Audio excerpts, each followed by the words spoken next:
Hello student, I am Leelam Chandrakar from department of zoology. आज का हमारा टॉपिक ऑफ डिस्कशन है सिस्टोसोमा या फिर इसी को ब्लड फ्लूक भी कहा जाता है। इस वीडियो में हम सिस्टोसोमा के मॉर्फोलॉजी और उसके लाइफ साइकिल के बारे में डिस्कस करेंगे। तो सबसे पहले हम देखते हैं इसका इंट्रोडक्शन। तो इसको सामान्य रूप से ब्लड फ्लूक भी कहते हैं क्योंकि ये ह्यूमन तथा अदर वर्टिब्रेट के ब्लड में एंडोपैरासाइट के फॉर्म में पाया जाता है। ठीक है, और ये उसकी बॉडी में डिसीज भी कॉज करता है। ये एक डाइजेनेटिक पैरासाइट होता है। डाइजेनेटिक पैरासाइट मतलब कि ये अपना लाइफ साइकिल 2 होस्ट में कंप्लीट करता है। इसका प्राइमरी होस्ट ह्यूमन होता है और इसका जो सेकेंडरी होस्ट है वो है स्नेल। ठीक है, उसके बाद है इसका सिस्टमेटिक पोजीशन। तो ये फाइलम प्लैटीहेलमिन्थेस का एनिमल है। इसका क्लास है ट्रिमेटोडा, ऑर्डर है प्रोस्टोमेटा, जीनस है सिस्टोसोमा और स्पीसीज है हिमेटोबियम।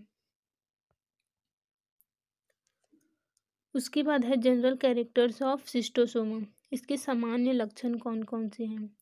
तो इसमें फर्स्ट है, जो सिस्टोसोम होते हैं उसमें लिंग जो है वो सेपरेट होते हैं, मतलब कि मेल और फीमेल इसमें अलग अलग होता है। उसके बाद सेकंड है, मेल सिस्टोसोम फीमेल सिस्टोसोम की अपेक्षा शॉर्टर होता है। जो मेल पैरासाइट एनिमल है उसकी लेटरल मार्जिन जो है वो वेंट्रली फोल्डेड होती है और एक गायनेकोफोरिक कैनाल को बनाती हैं। ठीक है, जिसमें फीमेल आकर अटैच हो जाती है, मतलब मेल जो है वो फीमेल को कैरी करता है। जो फीमेल होती है वो मेल के इस गायनेकोफोरिक कैनाल में आकर चिपकी हुई रहती है। ठीक है, और जब इसको एग ले करना होता है तब ये उससे अलग हो जाती है। उसके बाद थर्ड है, सकर्स में डेलिकेटेड स्पाइन जो है वो प्रेजेंट होते हैं, मतलब कि कोमल सूल पाए जाते हैं। फिर फोर्थ है, the muscular pharynx is lacking, मतलब कि इसमें मस्कुलर फेरिंग्स अब्सेंट होती हैं। उसके बाद है, इंटेस्टाइनल सीका वेंटर सकर्स के पीछे की ओर फिर से मिलकर एक सिंगल कैनाल को बनाती है और जो इंटेस्टाइन की लेंथ है, लंबाई है, वो सिस्टोसोम की डिफरेंट स्पीसीज में अलग अलग होती है। उसके बाद है 6 है, the number of testis in the male varies from 4 to 8। ठीक है, जो मेल पैरासाइट होते हैं उसमें टेस्टिस की संख्या 4 से 8 तक होती है। उसके बाद 7 है, Laurer's canal is absent in the female, मतलब कि फीमेल में लोरस कैनोस एब्सेंट होती है। उसके बाद है, सर्केरियल लार्वा में द्विशाखित टैल होती है जो कि होस्ट के बॉडी को पेनेट्रेट करने में, मतलब कि भेदने में हेल्पफुल होता है। उसके बाद है, एडल्ट वॉर्म पोर्टल वेन की कैविटी में पाए जाते हैं। तो ये हुआ इसका जनरल कैरेक्टर्स। अब देखते हैं इसके मॉर्फोलॉजी, मतलब कि स्ट्रक्चर को।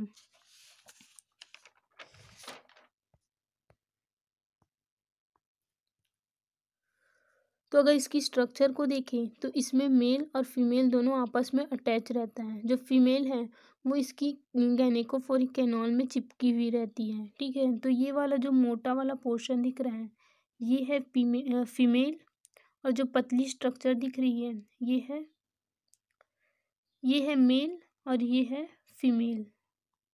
ठीक है, तो सिस्टोसोमा हिमेटोबियम एक लिंगी होते हैं, मतलब कि मेल और फीमेल इसमें पृथक पृथक होते हैं और इसमें सेक्सुअल डायमॉर्फिज्म स्पष्ट होता है, मतलब मेल और फीमेल दोनों को एक्सटर्नली देखकर इसे पहचाना जा सकता है कि कौन सा मेल है और कौन सा फीमेल है।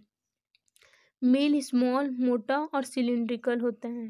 ठीक है, और मेल की बॉडी के जो दोनों किनारे हैं वो आपस में मुड़कर एक कैनाल को बनाती है जिसको गायनेकोफोरिक कैनाल कहा जाता है। ठीक है, इसी गायनेकोफोरिक कैनाल में फीमेल आकर अटैच हो जाती है, मतलब कि मेल जो है वो फीमेल को कैरी करता है।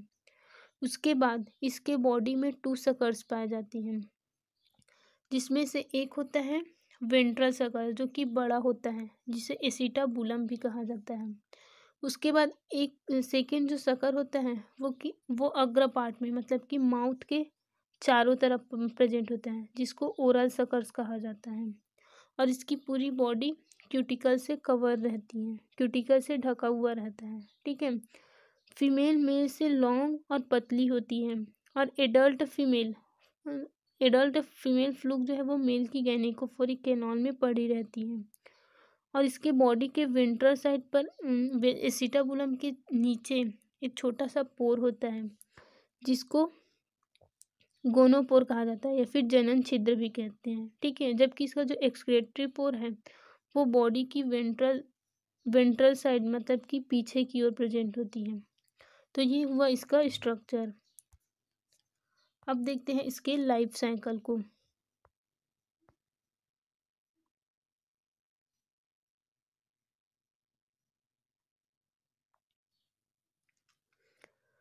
तो ये डाइजेनेटिक पैरासाइट होता है, मतलब कि इसका जो लाइफ साइकिल है वो 2 होस्ट में कंप्लीट होता है।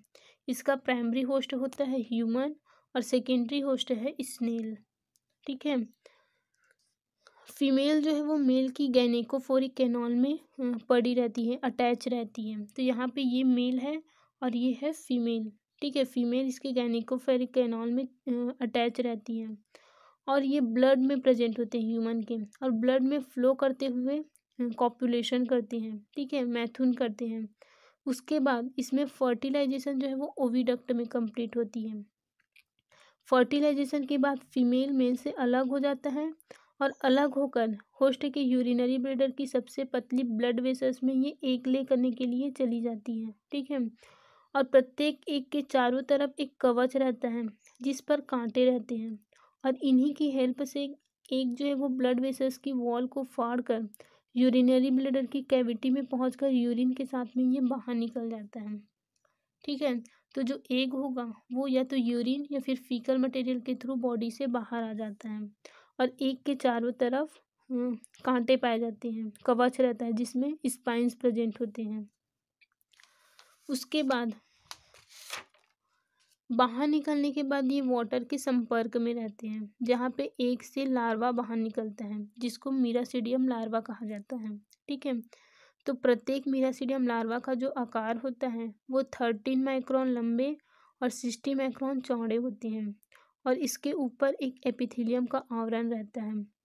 लार्वा के अग्र और पश्च भाग में पेनेट्रेशन ग्लैंड और अविकसित एलिमेंट्री कैनाल प्रेजेंट होती है और इसमें टू पेयर फ्लेम सेल और जर्म सेल पाई जाती हैं और सीलिया की हेल्प से ये अपने सेकेंड होस्ट, इसका सेकेंड होस्ट है स्नेल। ठीक है, तो ये सेकेंड होस्ट स्नेल में एंटर कर जाती हैं। उसके बाद ये हिपैटोपैंक्रियास में जो स्नेल है उसके हिपैटोपैंक्रियास में पहुंच जाते हैं और वहां पे पहुंचने के बाद ये दूसरी लार्वा जिसको कहा जाता है स्पोरोसिस्ट लार्वा। ठीक है, तो ये स्पोरोसिस्ट लार्वा में चेंज हो जाती है। स्पोरोसिस्ट जो लार्वा है वो डिवीजन द्वारा कई स्पोरोसिस्ट बनाती है और अंत में स्पोरोसिस्ट से सर्केरिया लार्वा उत्पन्न होते हैं। तो ये है सर्केरिया लार्वा। ठीक है, सिस्टोसोमा के जो लाइफ साइकिल है उसमें रेडिया स्टेज नहीं होती है। सर्केरिया लार्वा का बॉडी जो है वो स्मॉल और ओवल होता है और इसके टेल मतलब कि इसमें टेल प्रेजेंट होते हैं जो कि 2 पार्ट में बटी रहती है और इनके बॉडी पर 2 सकर्स प्रेजेंट होते हैं। सर्केरिया के बॉडी पर छोटे छोटे स्पाइन होते हैं और ये सर्केरिया स्नेल के बॉडी से बाहर आ जाता है और वाटर में टेल की हेल्प से ये तैरते रहता है। ठीक है, इनका जो लाइफ है वो 3 दिन का होता है। अगर इस बीच ये किसी मेन के बॉडी के संपर्क में आता है तो ये उससे चिपक जाता है और सकर के स्पाइन की हेल्प से टिश्यू को भेद कर ये अंदर पहुंचकर ब्लड वेसल्स में चला जाएगा। ठीक है, ब्लड वेसल्स में पहुंचने पर इसका जो टैल होता है वो नष्ट हो जाता है। ठीक है, मतलब कि टैल इसमें लुप्त हो जाएंगे और यहाँ से ये लीवर में पहुँचते हैं।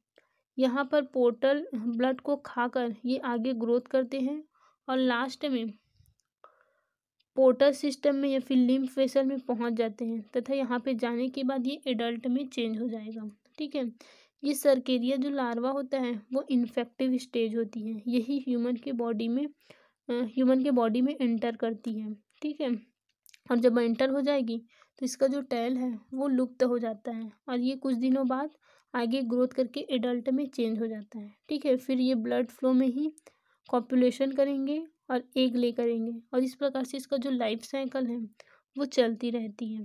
ठीक है।